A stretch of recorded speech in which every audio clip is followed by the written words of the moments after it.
So you might be wondering how the iPhone 15 compares against the iPhone 14 Pro. So let's go and see how both these iPhones compare, in 2023. I don't know why I'm being so weird this video already.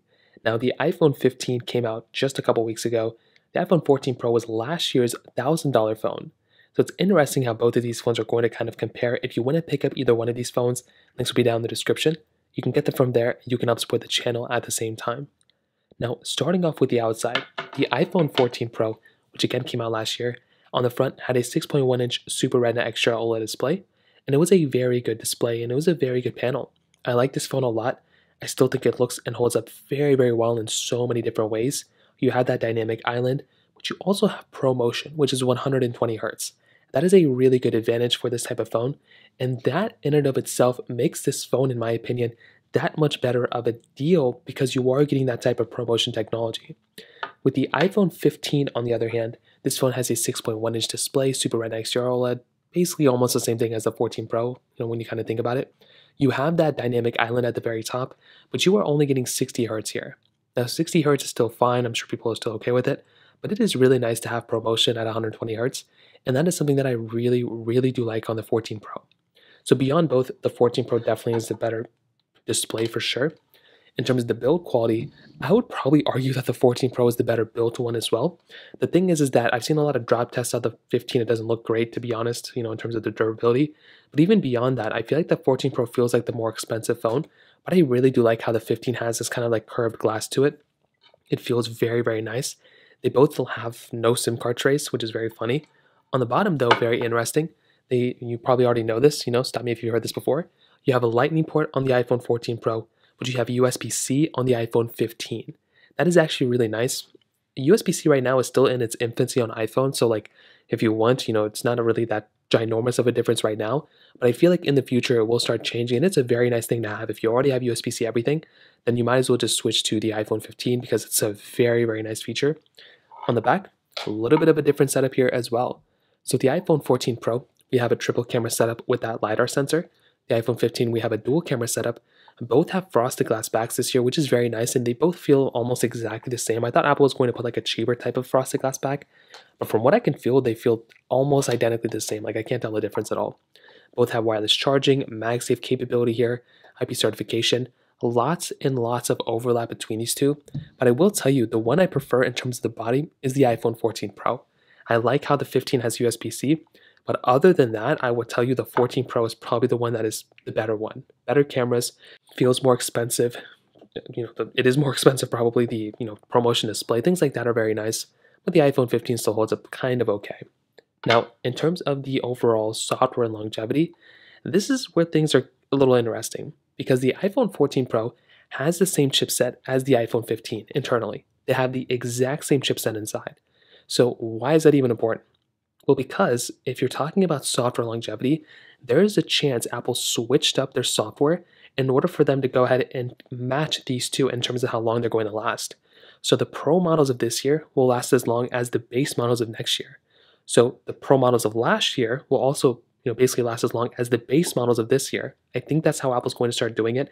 When you look at the chipsets, that's exactly how Apple kind of designed it right now. So, I could be wrong, I don't know. But if I had to take a wild guess, I would probably say that the iPhone 14 Pro is going to last as long as the iPhone 15 in terms of software. Again, I don't know. We're going to have to wait. But that's kind of an idea that I have. So that kind of covers it up there. Now let's go into a speed comparison between both these phones. The iPhone 14 Pro has that Apple A16 Bionic chip inside of it with 6 GB of RAM. With the iPhone 15, exact same thing. Apple A16 Bionic chip inside of it with 6 GB of RAM. So let's go and see which one's the faster one between both. Okay, there we go. Let's go and clear all the apps. I just opened this one up. So let's get into it. 14 Pro is here. iPhone 15 is here. Phone calls 3, 2, 1. About the same thing. Music 3, 2, 1. iPhone 15 slightly faster here. Hopping into here. App Store 3, 2, 1. Totally, completely messed that one up. Completely my fault. I will tell you though, from what I'm seeing, 120 Hz still looks very good, but 60 Hz is actually decent as well. Like it's not like that bad. And I've always felt like that. I've always felt like on an iPhone, it's not massive differences, but it is a good thing to have on ProMotion. Camera 3, 2, 1. Let's go and take a photo. And like I said, the performance is roughly going to be roughly around the same because they have the exact same chipset. Photo 3, 2, 1. The main difference is going to be this one's a little older, so maybe it has like some background stuff that it's had. Mail 3, 2, 1. 14 Pro slightly faster there. We could try opening up. Let's try Genshin Impact. 3, 2, 1. Now this one's probably going to tell me to update. I'm hoping there's no like random notifications that come up within it because that happens all the time. And the 14 Pro actually looked to be a little bit faster there. Very interesting. Hopping out of here. So I'm getting into another application. We can try Snake versus Blocks. 3, 2, 1.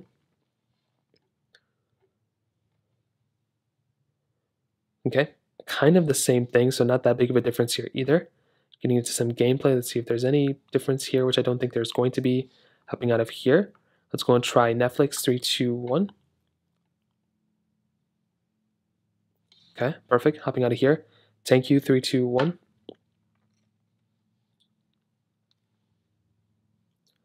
Perfect. Getting into some gameplay here. Looks pretty good. There's not really like a massive difference here. Hopping out of here. Let's go try Facebook. 3, 2, 1. Perfect. Hopping out of here. Let's go try Stack. 3, 2, 1. Perfect. Getting out of the X button here. Let's go into some of this gameplay. So let's just kind of tap into it, see if there's any big differences. And I don't think there's going to be big ones, but I guess we're just going to have to wait and see.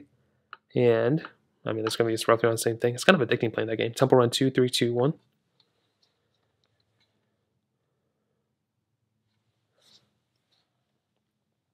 And almost the exact same thing here. I was expecting a bigger difference, but I will tell you, they're basically the same type of performance. Whether you're getting the 14 Pro or the 15, they're going to be almost exactly the same thing. Honestly, I would probably say that with the 14 Pro and the 15 Pro as well, but that kind of covers it up from that perspective.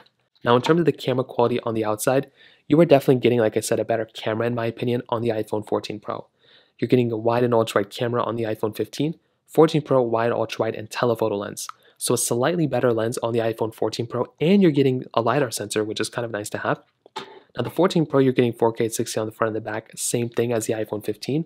Some important numbers to keep in mind though. You are basically getting 15x zoom on the iPhone 14 Pro, which is very nice. The iPhone 15 does have an upgraded lens from last year, 0.5x zoom still on the outside. You're getting portrait mode, panorama mode, video mode, cinematic mode. You're still getting lots and lots of cool stuff on the iPhone 14 Pro, which is very nice, and I'm very, very happy about that.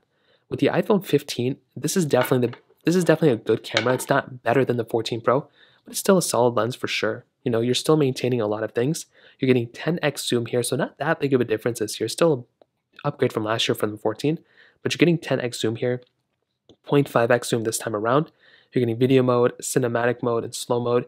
Lots and lots of cool features here as well. Like this is still a very good camera, but I will tell you the iPhone 14 Pro is definitely the better camera when it comes down to it. So to kind of sum up this whole entire video, what I'll definitely tell you is I definitely would look at a phone like the iPhone 15 as a good brand new phone if you want to go ahead and buy it. Like it's a good option. Like if you need a brand new device, go for it. But there's a couple of reasons why I would still recommend the 14 Pro over it. But the 15, you're getting the dynamic island, USB-C, good build quality. It's a $800 phone, so it's not really cheap, but you know, it's a good phone for sure.